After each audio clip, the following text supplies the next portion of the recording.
the Union of Soviet Socialist Republics. In an era of rabid anti-communism in the US, this was incredibly risky, especially if Oswald ever returned to the US. Soviet officials who were present were led to believe that Oswald might know something of special interest.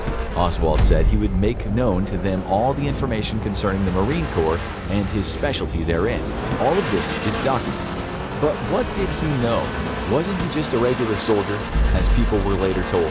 It's often said that Oswald was a kind of nobody in the military, but his job as a radar operator at Atsugi Air Force Base in Japan was not a nobody's job. This is a crucial base of operations for the CIA, as it acted as its headquarters in that part of the world. With one more base in the region, this was where the CIA's very secretive U-2 spy planes took off from. This program was run by CIA officer Richard Bissell, who worked closely with CIA Director Allen Dulles, both of whom were tasked with using these planes for spying missions over the Soviet Union. Rather than a nobody, Oswald had crypto clearance at the radar control room where he worked, meaning the most top secret of top secret clearance. Oswald often listened to the radio communications of the U-2. He certainly would have known many things the Soviet Union would have wanted to know. Marine Corps Lieutenant John E. Donovan was later Oswald's officer at another base, where Oswald had the same access to ultra top secret information. But what's incredibly strange is that when the Warren Commission later interviewed Donovan about Oswald's involvement in JFK's death, they asked not one thing about Oswald's U-2 work and his access to top secret information. You'd think that that would have been important, say the conspiracy theorists. When Donovan was asked about that years later by a writer, he told the writer that he actually asked the Warren Commission investigators, "Don't you want to know anything about the U-2? They replied, "We asked you exactly what we wanted to know from you, and we asked you everything we wanted for now, and that's all."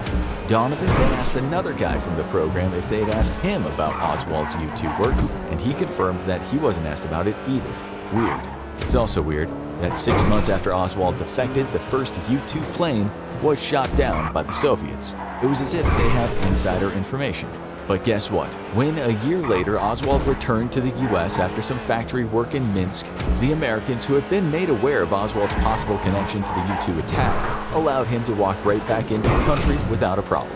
They gave him a passport and even a loan just 24 hours after he applied for the passport. This was insane, considering that Oswald had worked on classified spying technology and defected to the enemy shortly after. Many would see this as treason. Something fishy was going on.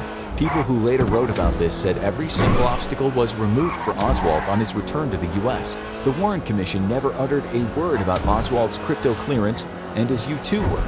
But why? Something else the Warren Commission didn't talk about was the fact that Oswald worked near the CIA site in Japan, where MK-Ultra mind control experiments were conducted on captives and its own soldiers. A CIA memo declassified just recently, titled "Truth, Drugs, and Interrogation," tells us that the CIA dosed agents who performed dangerous overseas missions. Maybe the Warren Commission didn't know about the mind control stuff, but that would be surprising since the commission used CIA and FBI personnel for the investigations. Yes, some say the CIA was tasked with investigating a crime it had committed. Former CIA agent Victor Marchetti, who wrote the book saying many things the CIA did not want to be published, said back then the CIA ran an operation from the Office of Naval Intelligence in which young men were to appear